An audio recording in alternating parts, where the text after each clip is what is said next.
सोया, जल्दी से अपना होमवर्क पूरा करो और सो जाओ। मुझे भी कल होटल में देने वाली बिरयानी की तैयारी करनी है। अस्सलाम वालेकुम अब्बू। सलाम। रख दो उधर।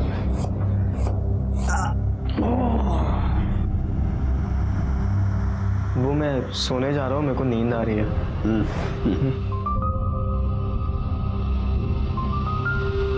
ये लीजिए अब्बू।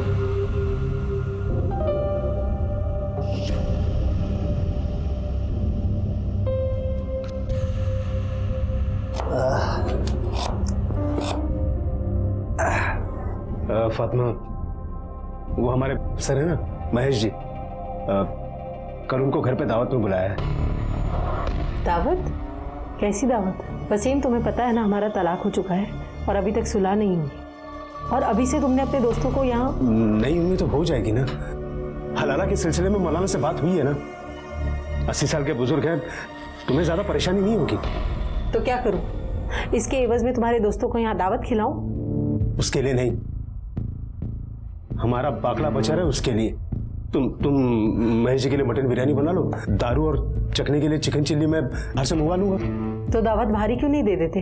घर में बच्चे होंगे। दोपहर में बच्चे कहाँ होंगे, और अगर बाहर दावत दूंगा तो लुट जाऊंगा। इसलिए सोच रहा हूँ कि घर में ही सब सस्ते में निपट जाए। क्या बोलती हो? ठीक है, अब जाओ, जाकर मुंह हाथ धो लो, मैं आपके लिए खाना लगाती हूँ।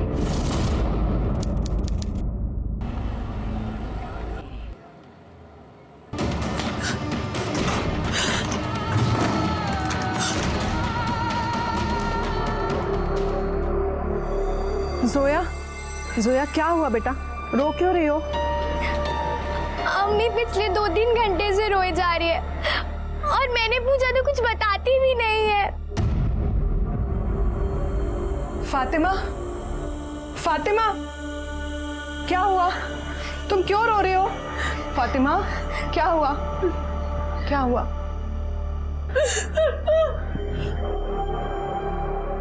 जोया, तुम्हारे ट्यूशन का टाइम हो गया है ना? जाओ बेटा, अभी ट्यूशन जाओ, मैं हूं यहाँ पर, ठीक है? जाओ। फातिमा, अब बताओ क्या हुआ?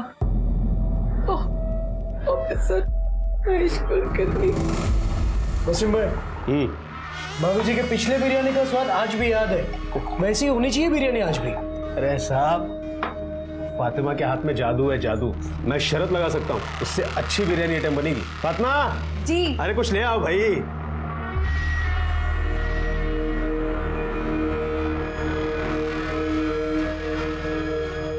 क्या वसीम भाई, सब सूखा सूखा ही खिलाओगे? कुछ चिकन मिकन मंगाओ। अरे मंगाया ना सब, बस अभी आ जाएगा थोड़ी देर में। आप शुरू कीजिए।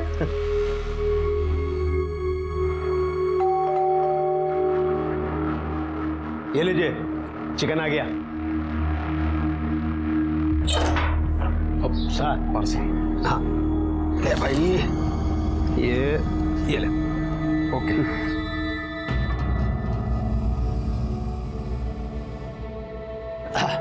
सब बस तैयार करके लेके आए।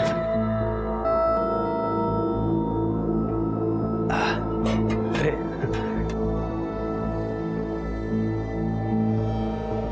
ये है ना, अरे खा लो चुपचाप, देख थोड़ी रहा कोई तरफ है। बस बस बस बस। अच्छा ठीक है, और लगेगा तो ले लेना। हा? ये लीजिए सर। ये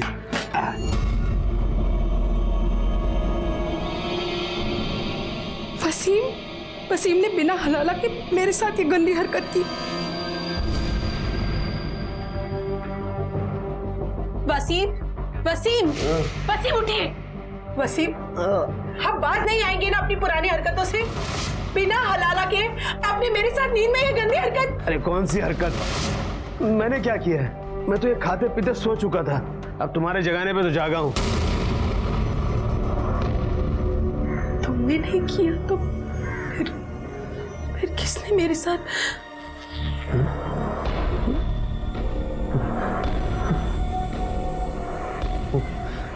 ये हरकत जरूर कभी ने महेश की होगी। फातिमा, मैं तुम्हारे बगल में रहती हूँ, एनजीओ में काम करती हूँ और औरतों के हक के लिए लड़ती हूँ। फिर जब ये सब तुम्हारे साथ हुआ तो तुम मेरे पास क्यों नहीं आई? देखो फातिमा, तुम्हारे साथ जो हुआ है उसे बदला तो नहीं जा सकता, लेकिन जिसने भी तुम्हारा रेप किया है उसे सजा जरूर मिलेगी। हम अभी पुलिस स्टेशन जाएंगे और कंप्लेंट करेंगे, ठीक है? चलो मेरे साथ, चलो पुलिस स्टेशन जाएंगे हम। ओ मैडम, महेश को उसके की सजा जरूर मिलेगी, लेकिन अगर पुलिस में कंप्लेंट की ना तो पूरे एरिया में हमारी बदनामी हो जाएगी। और वैसे भी महेश का हम लोग कुछ नहीं बिगाड़ सकते, बहुत बड़ा आदमी है वो, पैसा है, रुतबा है, सब कुछ है। और हम एक गुजारिश करूं आपसे, आपका ये महिला मुक्ति मोर्चा ना हमारे घर से दूर रखिए, जाइए यहाँ से। वसीम भाई, आप मेरी बात को समझ नहीं समझ रही आपकी बात, आप जाइए यहाँ से, नहीं करनी पुलिस कंप्लेंट। नहीं वसीम, मुझे कंप्लेन करनी है।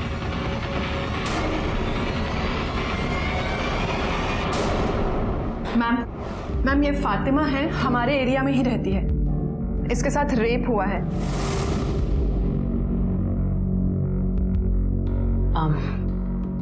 आप जानती हैं उसे? नहीं,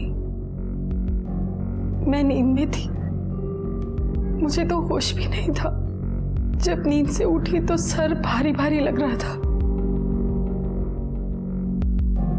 कब हुआ ये और कहाँ? आज दोपहर को मेरे घर पे मेरे शौहर ने एक ऑफिसर को दावत पे बुलाया था। महेश नाम है उनका, महेश कुलकर्णी। दोपहर का खाना खाया,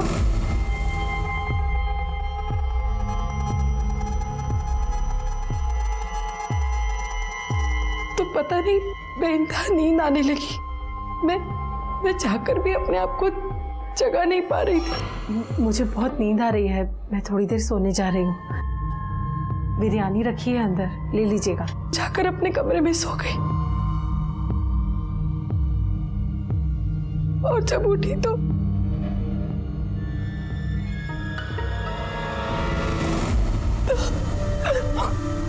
फातिमा, संभालो अपने आप को। फातिमा, ये लो। आपने तो कहा आपके पति उस वक्त आपके साथ थे, तो फिर वो यहाँ कंप्लेंट लिखवाने क्यों नहीं आए? मैडम, हमारा तलाक हो चुका है और वैसे बदनामी के डर से वो कंप्लेंट लिखाने के हक में नहीं है। कमाल है, आपके पति से आपका तलाक हो चुका है, फिर भी उन्होंने एक ऑफिसर को आपके घर पर दावत के लिए बुलाया और आपने उनके लिए खाना भी बनाया। स्ट्रेंज। मैडम, दरअसल आजकल हम लोग साथ ही रहते हैं, तलाक हुआ है पर हलाला की बात चल रही है। वो मुझसे दोबारा निकाह करना चाहते हैं। तो हो सकता है आपके पति ने ही नींद में आपके साथ जबरदस्ती की हो। नहीं मैडम, वो तो खुद बेसुध बेहोश होकर सो रहे थे, मैंने खुद उन्हें उठाया। ये भी तो हो सकता है ना कि ये सब कुछ करने के बाद उसने नींद का नाटक किया हो। नहीं, वसीम ऐसा नहीं कर सकते। हलाला की बात निकाह से पहले ये सब करना गुनाह है। मुझे पूरा यकीन है महेश साहब ने मेरे साथ ही गलत हरकत की है। बाड़ी, मेडिकल टेस्ट लगे हों जैन। ओके मैडम, चलिए। साधारण सी फातिमा पति से तलाक के बावजूद घर परिवार में उलझी, अपने बच्चों की जिंदगी बेहतर बनाने में लगी हुई थी और हलाला की रस्म पूरी होने का इंतजार कर रही थी। और उसके ही पति का दोस्त खाने पर उसके घर आता है, लेकिन उसके जाने के बाद जो हलचल, जो बवंडर फातिमा की जिंदगी में आया, उसने फातिमा के आत्मविश्वास और आत्मसम्मान को तार तार कर दिया। पर बावजूद इसके वो मजबूती से खड़े रहने की कोशिश कर रही थी। फातिमा के साथ बलात्कार हुआ था, ये साबित हुआ, लेकिन बलात्कार करने वाला कौन था इसका जवाब नहीं था। क्या वो महेश था या फिर फातिमा का तलाकशुदा पति वसीम? क्या सच वाकई इतना सही था या फिर इस सच की कोई और डरावनी तस्वीर भी थी?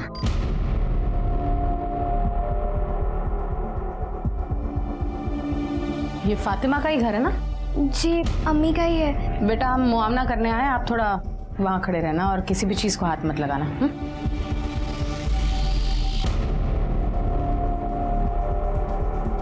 ठीक तरह से घर चेक करना।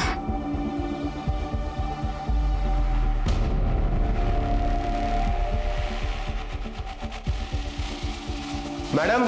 हाँ। मैडम ये देखिए, इतनी सारी बिरयानी ये पार्सल का डिब्बा, ये झूठी खांडवी, बाहर शराब की बोतलें, 2 ग्लासेस। मुझे लगता है कि फातिमा सच बोल रही है और हो सकता है कि इसी खाने में नींद की दवाई मिलाई गई हो और शायद उसी बेहोशी की नींद में महेश ने या फिर खुद वसीम ने उस पर रेप किया हो। एक काम करना, सब एविडेंस कलेक्ट करना और ग्लासेस और बॉटल फिंगरप्रिंट्स के लिए लैब में भेज देना।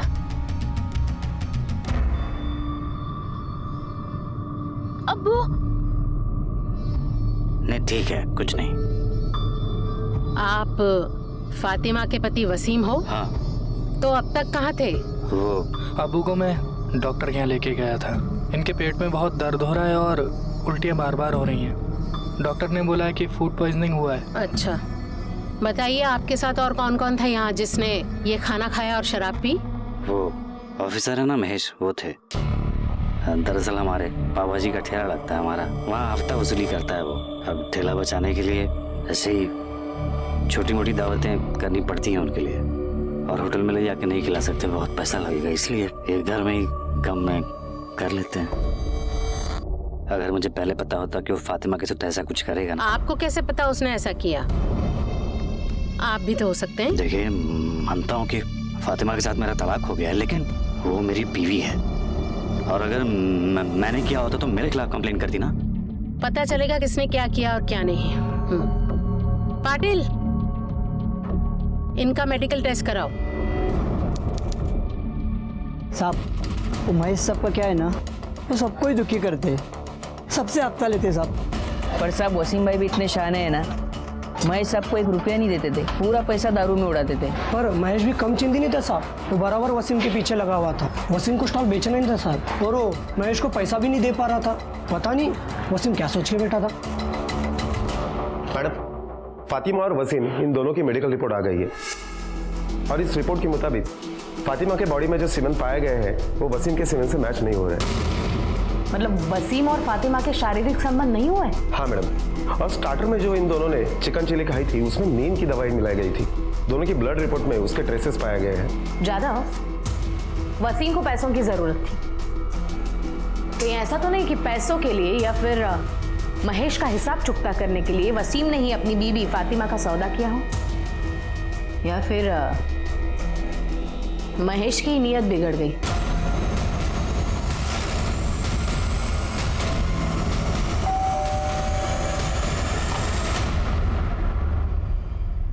महेश है घर पे? बुलाइए उसे, हमें उससे कुछ बात करनी है। सर, महेश तो कल से घर नहीं आए और उनका फोन भी स्विच ऑफ है। आप? मैं उनकी पत्नी। अच्छा, वो कल से गायब है, लेकिन आपने मिसिंग कंप्लेंट नहीं करवाई? हाँ, इसी एरिया के पुलिस स्टेशन में करवाई थी, और मैं लेके आती हूँ। आप अंदर आइए ना।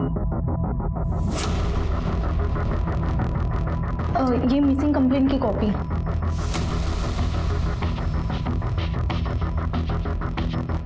महेश का नंबर दे, और जैसे वो घर पे आता है हमें इन्फॉर्म करना। नंबर है 996711।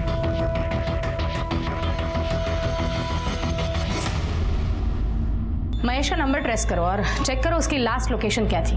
और वसीम ने चिकन चिली कहाँ से ऑर्डर किया था? साजिद के होटल से।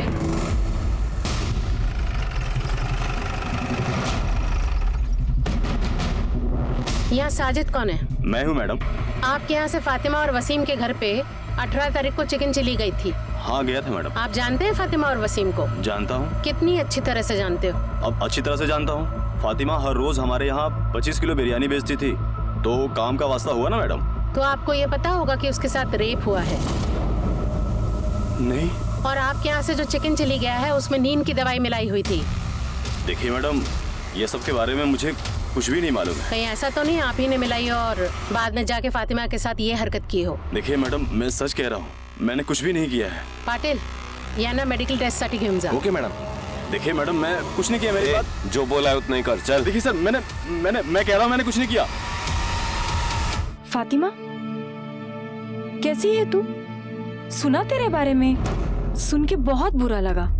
मतलब समझ में नहीं आता कि कोई इतनी उम्र वाली औरत के साथ क्या जाने कैसा आदमी होगा वो, जो कहीं तूने जाने अनजाने में उससे कुछ इशारा नहीं किया ना?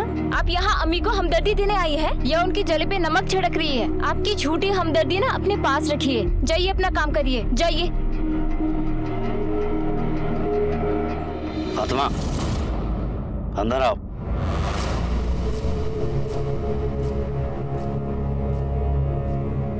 सुन लिया? मिल गया सुकून? अरे ये तो सिर्फ एक औरत थी, बाहर मोहल्ले में निकलोगी ना तो हर तरफ यही बातें हो रही हैं। अरे मैं कह रहा हूँ तुमसे कि कंप्लेंट वापस ले लो। उस महेश से ना तो अपनी तरफ से निपट लूंगा मैं। वसीम, बात तरीके की या बदला लेने की नहीं है, बात इंसाफ की है और उसके लिए कंप्लेंट करना जरूरी था। इंसाफ क्या इतनी आसानी से मिल जाएगा तुम्हें? रोज पुलिस स्टेशन के चक्कर, कोर्ट कचहरी के चक्कर काटने पड़ेंगे ना, तब पता चलेगा तुम्हें। मैं कह रहा हूँ कंप्लेंट वापस ले लो। नहीं वसीम, मैं कंप्लेंट वापस नहीं लूंगी। फातिमा जी, आप साजिद के रेस्टोरेंट के लिए बिरयानी सप्लाई करती हैं ना? जी। ये साजिद कैसा आदमी है? मतलब आपके साथ जो हुआ है वो कर सकता है? जी। देखिए, उस दिन आपके घर से जो चिकन चिली हमने बरामद की उसमें नींद की गोलियां मिलाई गई थी। आपको क्या लगता है कि ये हरकत साजिद कर सकता है? साहब, उसके पास मेरा बहुत पैसा बकाया है। जब मैंने पैसे मांगे तो उसने कहा कि तुम्हारे शौहर का उधार कौन चुकाएगा, इसलिए सारे पैसे कट गए। इस बात पे मेरा उसके साथ बहुत झगड़ा हुआ था और फिर एक दिन उसने मेरे साथ बदतमीजी करने की कोशिश की। मैम मुझे दे दीजिए, मैं लूं। ए मोइन, तू जा पार्सल लेके, मैं देख लेता हूँ। तू जा।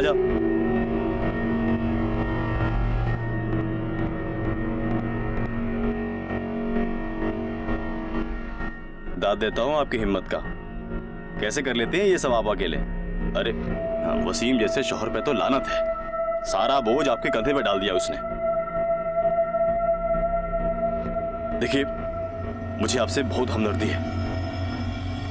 आप अपने आप को अकेला मत समझिए, मैं हूं आपका अकेलापन दूर करने के लिए। तुम्हें कभी किसी चीज की भी जरूरत पड़े मेरे पास आ जाना, ठीक है? ये पैंतरे ना किसी और पर आजमाना। मुझे जरूरत नहीं है किसी फरिश्ते की। और आज के बाद अगर ऐसी हिमाकत की तो इसी डेगची में डालकर तुम्हारी बिरयानी बना दूंगी, समझे?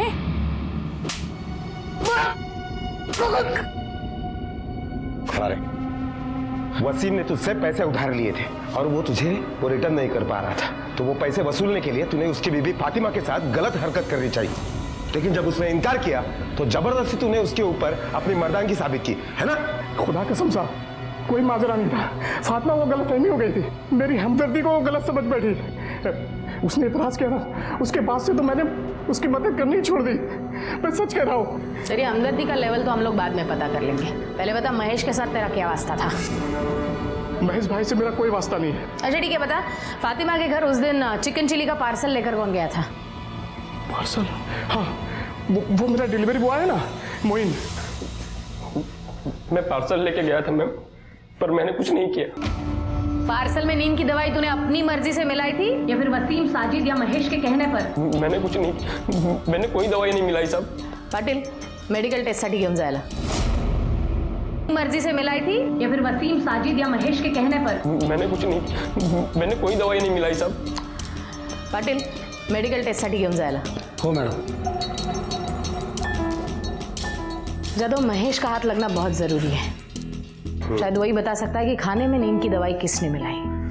मैडम, जब हमने वसीम के स्टॉल के आसपास के लोगों से पूछताछ की तो पता चला है कि वसीम महेश के पैसे नहीं लौटा पा रहा था, इसलिए महेश ने उसे एक ऑप्शन दिया था कि वो अपने सारे स्टॉल महेश के नाम पे कर दे।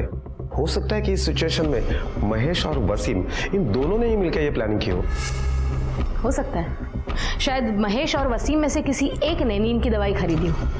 पता करना आसपास के एरिया में जितने भी मेडिकल स्टोर्स हैं उसमें से पिछले 4-5 दिनों में किस किस ने नींद की दवाई खरीदी है। Okay madam.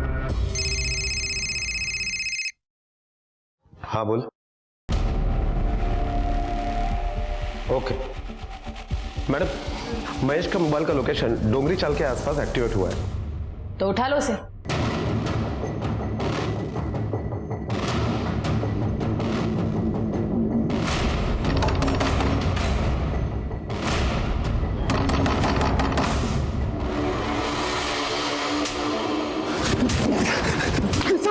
साहब तुम बता दो। मैं मानता हूँ मैं वसीम के यहाँ खाने पे गया था, लेकिन मैंने उसकी बेबी का रेप नहीं किया। मुझे कुछ नहीं पता। तो सिर्फ तेरे खाने में नींद की गोली क्यों नहीं थी? वो वसीम मुझे फंसाने की कोशिश कर रहा है। उस दिन स्टार्टर खा के मैं चुपचाप चला गया था वहां से। उसके बाद क्या हुआ मुझे कुछ नहीं पता। तुझे कुछ नहीं पता तो तू गायब क्यों हुआ था? फोन क्यों बंद था तेरा?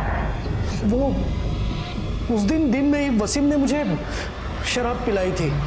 2 पेग होने के बाद ही मेरा सर दर्द करने लगा, इसलिए मैं वहां से मेरे ससुर का डोंगरी में घर है वहां चला गया था। खाली है वो घर और उसकी एक चाबी मेरे पास है। वहीं पे था मैं, चार्जर नहीं था, फोन बंद पड़ा। दूसरे दिन मैं उठा तो मेरा फोन स्विच ऑफ था। नया चार्जर लेके फोन चार्ज किया, तब मुझे घर से ये बात पता चली कि ये सब हुआ है। इसलिए डर के मारे मैंने फोन बंद कर दिया और वही डोंगरी में छुपा रहा। मैंने कुछ नहीं किया। पाटिल, मेडिकल टेस्ट लगे मुझे। हो मैडम, चल। मैडम, महेश के कॉल रिकॉर्ड के हिसाब से उस दिन वो वसीम के घर पे 2:30 बजे तक था और उसके बाद 5 किलोमीटर दूर वो चाली में था। वो 3 दिन तक वहीं था। कहीं ऐसा तो नहीं कि महेश के जाने के बाद किसी और ने ही ये रेप किया हो सकता है, लेकिन महेश के मेडिकल रिपोर्ट्स आने तक कुछ नहीं कहा जा सकता। अगर महेश का सीमन और फातिमा के बॉडी पे मिला हुआ सीमन मैच होता है और डोर पे महेश के फिंगरप्रिंट्स मिलते तो डेफिनेटली रेप महेश ने किया है। लेकिन ये सब महेश के रिपोर्ट्स आने के बाद, तब तक if and buts, get the reports. Okay ma'am.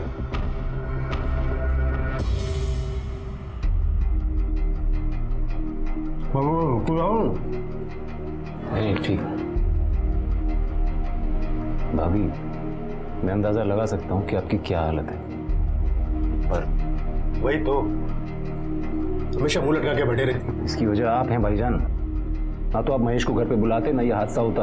उसको बुलाने की वजह तुम जानते हो ना सलीम। अरे जान खा के रखा था उसने मेरी। सोचा एक बार में बुला के सारा मामला रफा दफा कर देता। और वैसे भी मैं इसे छोड़ तो नहीं रहा हूं ना, पर ये कंप्लेंट करके ना। ठीक किया इन्होंने, बिल्कुल सही किया।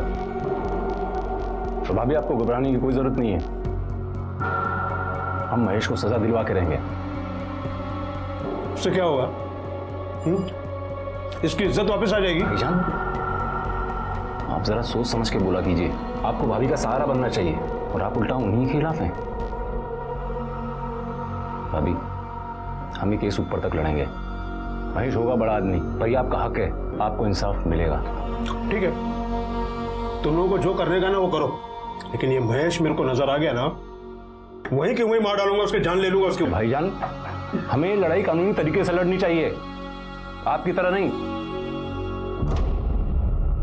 मैडम, फिंगरप्रिंट्स की रिपोर्ट आ गई है।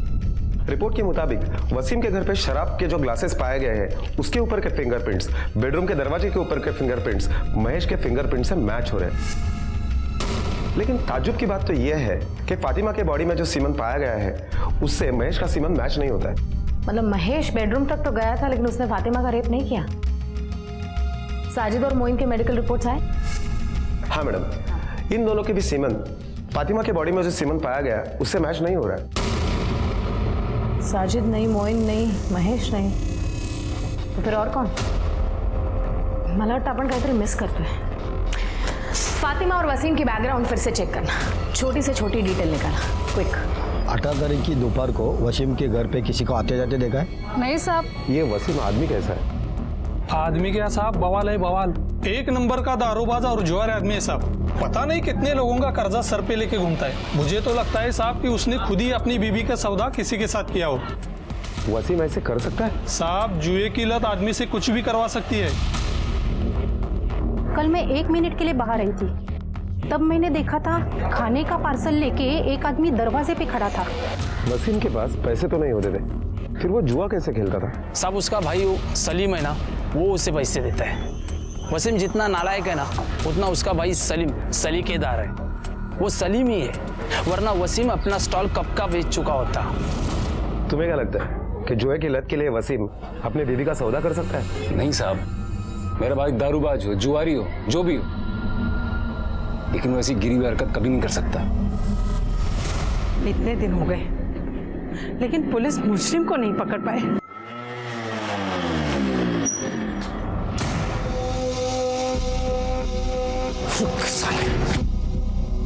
वसीम भाई, तुम मुझे जानबूझ के फंसा रहे हो, क्यों? क्या बिगाड़ा है मैंने तुम्हारा? मेरी बीवी के साथ जबरदस्ती किया तूने? मैंने कुछ नहीं किया है, बल्कि तुम्हारे झूठी केस की वजह से मेरी नौकरी चली गई है। देखो अच्छे से बोल रहा हूँ, ये केस वापस लो, नहीं तो अच्छा नहीं होगा। तुम्हें जो करना है कर लो, पर ये केस मैं हरगिज वापस नहीं लूंगी। हाँ। आज बहुत प्यार आ रहा है बीवी पे, बीवी की साइड ले रहे हो। उस रात ये प्यार हाँ? बोलना नहीं समझ में आ रहा। अगर पुलिस केस नहीं होता ना तो ये मार डालता तेरे को। चल निकल, चल चल जा, चलो तुम चलो। उस रात क्या अरे चल जा, हुआ था? निकल यहाँ से। हाँ? हाँ, उस रात क्या चल हुआ निकल। था?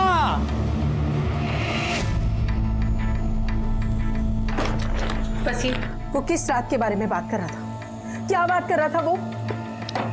तुम अब भी उसी बात पर क्यों? उसे उसके की सजा मिलने वाली है, इसलिए पागल हो गया है वो, कुछ भी बकवास कर रहा है। नहीं वसीम, कुछ बात तो है। कुछ दिनों पहले तक तुम हलाला करने के लिए मेरी जान के पीछे पड़े थे, और जब से यह हादसा हुआ है तब से तुम हलाला का जिक्र तक नहीं करते। तुम मुझसे निकाह करना चाहते हो ना? तुमसे निकाह कौन करेगा अभी, वो भी ये हादसा होने के बाद? क्यों? हलाला चल सकता है तो हादसा क्यों नहीं? बिल्कुल नहीं चल सकता, क्योंकि वो एक रस्म है और ये एक बदनुमा धब्बा। कितने दोगले इंसान हो तुम। मैं क्या तुम? मुझे तो लगता है ये तुम्हारी ही साजिश है। निकाह करने की बहुत जल्दी थी ना तुम्हें, इसलिए तुमने ये सारा तमाशा किया है। वसीम, मेरे बारे में ऐसी सोच रखते हो? इतनी मैं गलत हूं मैं? तुम क्या हो, कैसी हो, ये आज मुझे पता चला। बात करते। बदनामी लोगों की नजरों में सवाल फातिमा को भेद रहे थे। दूसरी तरफ वो मानो हताश होने लगी थी कि उसे इंसाफ मिलेगा भी या नहीं। तीसरा झटका वसीम का व्यवहार। वो उस घिनौने जुर्म की जिम्मेदारी उसी के सर पर डालना चाहता था। वसीम को लेकर फातिमा पहले से ही असहज थी और महेश की उस रात वाली बात उसके दिलो दिमाग में घर कर गई थी। अब उसका असहज होना आशंका में बदल गया था, लेकिन अब तक हासिल कुछ नहीं था सिवाय दर्द और बदनामी के। पुलिस पूरी कोशिश कर रही थी, कई सस्पेक्ट थे, लेकिन अभी साबित होना बाकी था कि कौन असली गुनहगार था और किसने फातिमा के साथ बलात्कार किया था। एक तो आप मुजरिम का पता नहीं लगा पा रहे हैं, ऊपर से इसे बार बार पुलिस स्टेशन बुलाकर परेशान कर रहे हैं। आखिर चल क्या रहा है? मैडम आप प्लीज शांत हो जाइए। हम हमारी तरफ से पूरी कोशिश कर रहे हैं और हमें इनसे बात करने दीजिए। फातिमा जी आप बैठ जाइए प्लीज। वसीम को जुए की लत थी और उसकी वजह से आप दोनों में झगड़े भी होते थे, क्या ये सच है? जी, जुए की वजह से सब बर्बाद कर दिया था उसने। और एक दिन तो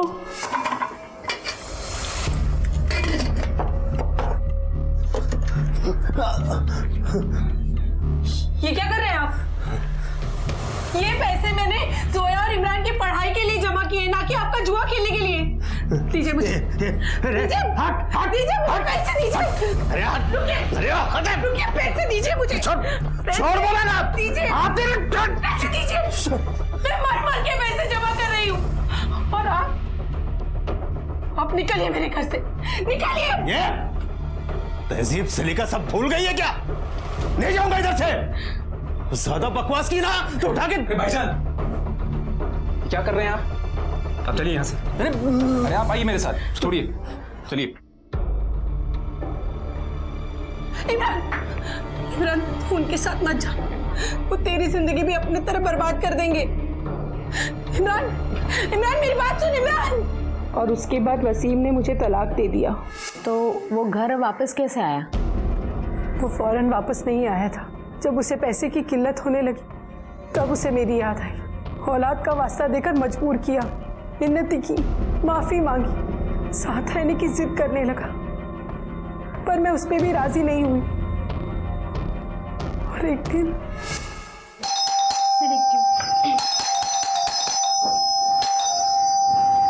अम्मी अब्बू की तबीयत बहुत खराब है। अम्मी प्लीज आप मेरे साथ चलिए, अब्बू को आपकी जरूरत है। अम्मी प्लीज, अम्मी मेरे साथ चलिए। इमरान मैं कहीं नहीं जाऊंगी और उस आदमी के यहाँ तो कतई नहीं। अम्मी प्लीज। प्लीज मेरी बात मानिए, अब्बू को आपकी जरूरत है और चाचू भी घर पर नहीं है। अब्बू अकेले, और अब्बू के लिए तो मेरे लिए और जोया के खातिर प्लीज चलिए।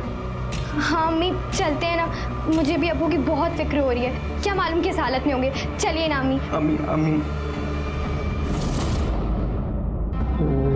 अब्बू अब्बू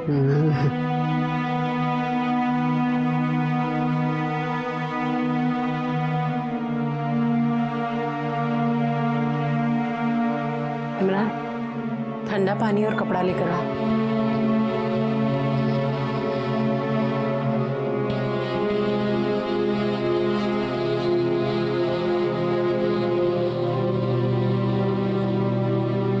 फातिमा, मैंने तुम्हारे साथ क्या क्या नहीं किया और तुमने फिर भी मेरा साथ दिया। मैं अपने किए पे शर्मिंदा हूँ फातिमा, मुझे माफ कर दो। वसीम, अब कुछ नहीं हो सकता। हो सकता है फातिमा। मैं वादा करता हूँ मैं सुधर जाऊंगा। मैं जुआ नहीं खेलूंगा, मैं शराब भी नहीं पीऊंगा। बस एक मौका दे दो मुझे। मैं जानती थी उनकी जुआ खेलने की लत कभी नहीं जाएगी, वो कभी नहीं सुधरेंगे, इसीलिए मैं उनसे सुलह नहीं कर रही थी। पर एक दिन मुझे महसूस हुआ कि मुझे शौहर की ज़रूरत हो ना हो, जोया को बाप की ज़रूरत है। उसके बाद मैंने फैसला किया कि मैं अपने लिए नहीं पर अपनी औलाद के लिए वसीम को एक मौका ज़रूर दूंगी। इसीलिए पिछले 6 महीने से हम साथ रह रहे हैं और वसीम में तब्दीली आई भी। उसकी जुए की लत छूटने लगी, एक जिम्मेदार शौहर और बाप होने की कवायद करने लगा। पर फिर एक दिन ये मनहूस दिन आ गया जिस दिन मेरे साथ पर कुछ दिनों से उसका बर्ताव बहुत अलग है। पहले तो वो हमेशा निकाह और हलाला की बात करता था, लेकिन आजकल नजरअंदाज करता है। शायद महेश ने मेरे साथ ऐसा किया इसलिए। महेश ने आपके साथ कुछ नहीं किया, सबूत है हमारे पास। फिलहाल आप जा सकती है, केस में कुछ डेवलपमेंट हुआ तो definitely I will get back to you. चलो फातिमा, फातिमा चलो।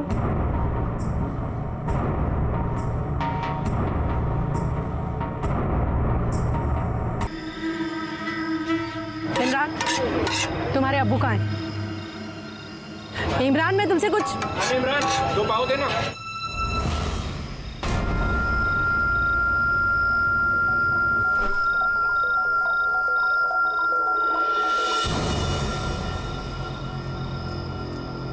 वसीम, पुलिस ने मुझे बताया कि महेश बेकसूर है, उसने कुछ नहीं किया।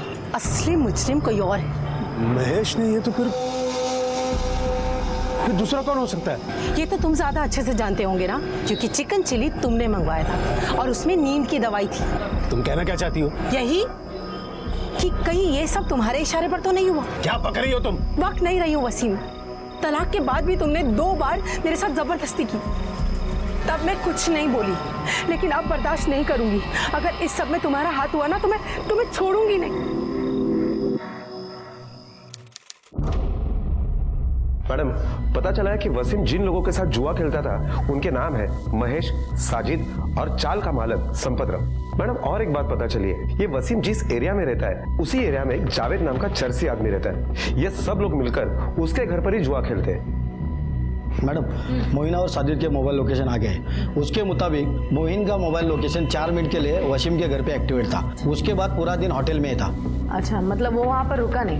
नहीं मैडम। और साजिद? मैडम, साजिद के मोबाइल के लोकेशन के मुताबिक वो पूरा दिन सुबह से लेकर शाम तक होटल पर ही था। वो तो वसीम के घर के आसपास भी नहीं गया। हो सकता है ये उन दोनों के प्लानिंग का हिस्सा हो, लेकिन सबसे पहले हमें जावेद की खबर लेनी पड़ेगी। तो ही जावेद है ना रे? जी सब। तेरे यहाँ पे जुआ खेलते थे ना? अरे नहीं मैडम, वो तो इसी टाइम पास के लिए पत्ते खेलते बगैर पैसे के। हाँ। अच्छा, अब सच सच बोल दे। बहुत हो गया तेरा नाटक, तेरी पूरी कुंडली निकाली है मैंने। ऑफिसर महेश कुलकर्णी भी आता था ना तेरे पास जुआ खेलने के लिए? जी मैडम। उसका और फातिमा का कुछ लफड़ा था, बोला था तेरे को कुछ? फातिमा के रेप केस के बारे में कुछ जानता है? मैडम मैं खाली एक ही बात जानता हूँ, मंगता तो वो बता देता हूँ, पर मेरा नाम किधर नहीं आना मंगता। बोल। उस दिन वो फातिमा का पति वसीम भाई मेरे पास आया था जुआ खेलने।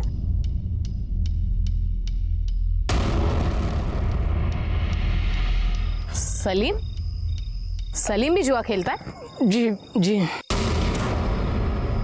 वसीम जुआ खेलता है? हाँ साहब। और तुम? मुझे ये सब पसंद नहीं है, इसलिए कभी नहीं खेलता। सलीम ने हमें झूठ क्यों बताया कि वो जुआ नहीं खेलता? और कौन कौन था? और हमारे वो चाल का मालिक संपत राव भी था। ये लो लाओ इधर, आज अपन का दिन है भाई लोग, संभल के। ये लो, आज सबको कंगाल करके छोड़ूंगा मैं। पहले चाल चल वसीम, देखते हैं आज कौन किसको कंगाल करता है। ये ले सबसे बड़ा दाव, अहमद।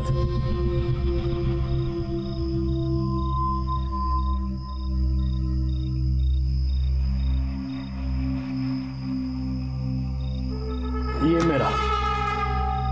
क्या हुआ वसीम भाई, आज आपका दिन बहुत जल्दी खत्म हुआ? अभी नहीं, आखिरी दाव तो खेलूंगा। अबे दाव पे लगाने के लिए बचा ही क्या है जो तू खेलेगा?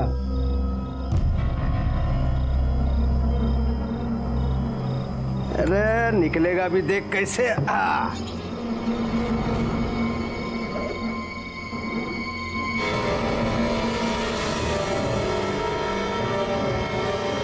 वो उस दिन वसीम भाई तैश में आकर फातिमा भाभी को दाव पे लगा दिया। अरे भाईजान आप ये क्या कर रहे हैं? ये भाभी का फोन। अरे चुप कर सलीम, अगर मैं जीता तो सारा माल मेरा, और अगर तुम में से कोई भी जीता तो मेरी बीवी के साथ एक रात। कौन जीता था? वो हमारे चाल का मालिक संपत राव।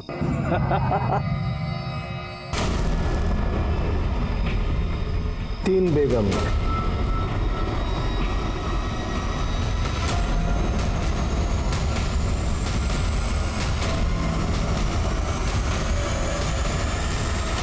कब की बात है? ये कोई तकरीबन 6 महीना पहले।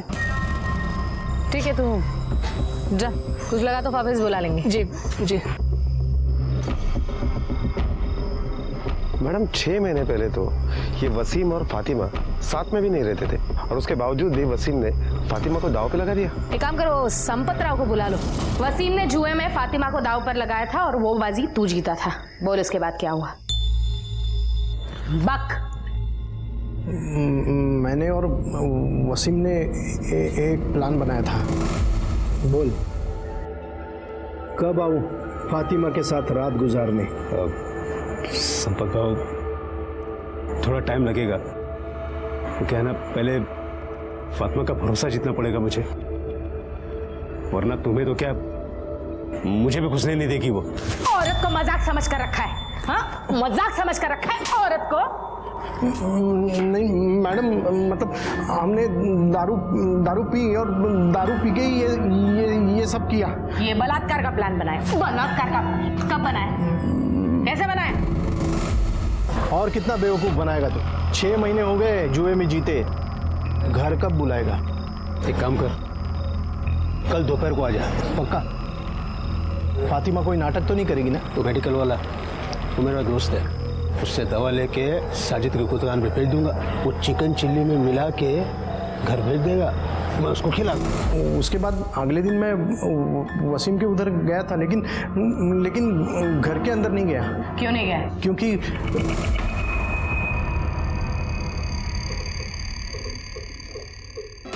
उसके बाद मैं अपने घर चला गया। शाम को मुझे पता चला कि फातिमा का बलात्कार हुआ है। मैं डर गया, मुझे लगा मैं बेकार में फंस जाऊंगा। घबरा मत, रेप केस में तू अंदर नहीं भी गया तो औरत का सौदा करने के वाहियात हरकत के जुर्म में जरूर जाएगा। पाटील घेऊन जायला आणि याची मेडिकल टेस्ट पण करा। हो मैडम गलती हो गई मैडम। अब अंदर जाके पछताना। चल चल। इसके कॉल रिकॉर्ड्स, मोबाइल लोकेशन सब निकालो, तो वो सलीम को उठाओ।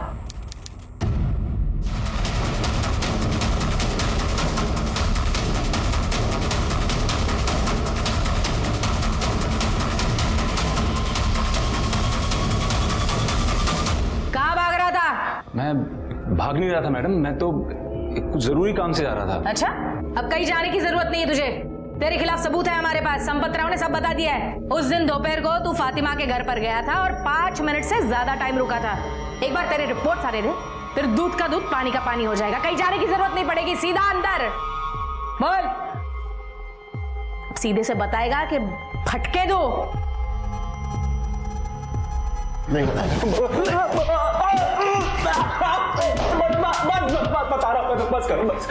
रहा हूँ मैडम, मैं सब बताता हूँ। बोल। सब बताता हूँ। फातिमा के साथ मैंने बलात्कार किया था, पर मैडम मेरी नीयत खराब नहीं थी। मैं फातिमा से बहुत मोहब्बत करता था, पर वो वसीम की बीवी बन गई। वसीम भाई तो उसके काबिल कभी था ही नहीं। प्लानिंग कब किया था रेप का? वो जब मैंने संपत राव और वसीम भाई की बात सुनी थी। क्या रे वसीम, और कितना बेवकूफ बनाएगा तू? हाँ, 6 महीने हो गए जुए में जीते, घर कब बुलाएगा? एक काम कर, तो कल दोपहर को आ जा। उनकी बात सुनने के बाद मेरे को लगा कि एक बारी के लिए फातिमा को हासिल कर सकता हूँ। वसीम भाई और फातिमा का तालाक होने के बाद मैंने उसके करीब जाने की कोशिश की थी, पर मैं कामयाब नहीं हुआ। जिस दिन संपत राव फातिमा के घर जाने वाला था, उस दिन मैं पहले से ही घर पे नजर गड़ाए बैठा था, और जैसे ही महेश घर से बाहर निकला तो संपत राव के आने से पहले मैं घर में घुस गया। जैसे ही मैं घर में घुसा, मैंने देखा फातिमा अपने कमरे में नशे में सोई थी। मैंने उस मौके का फायदा उठाया और उसके साथ सोया।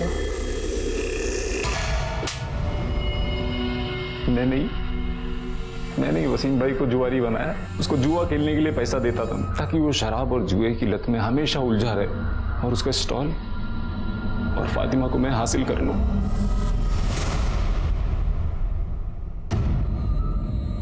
फातिमा, आपके साथ जो कुछ हुआ उसकी प्लानिंग आपके पति ने और संपत राव ने मिलकर की।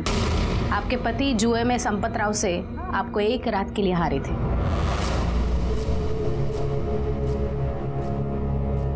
वसीम, तुमने ये क्यों किया? मुझे माफ कर दो। अल्लाह का खौफ नहीं है तुम्हें? रुकिए, असली गुनहगार कोई और नहीं, सलीम है। यह हरकत आपके साथ उसी ने की है।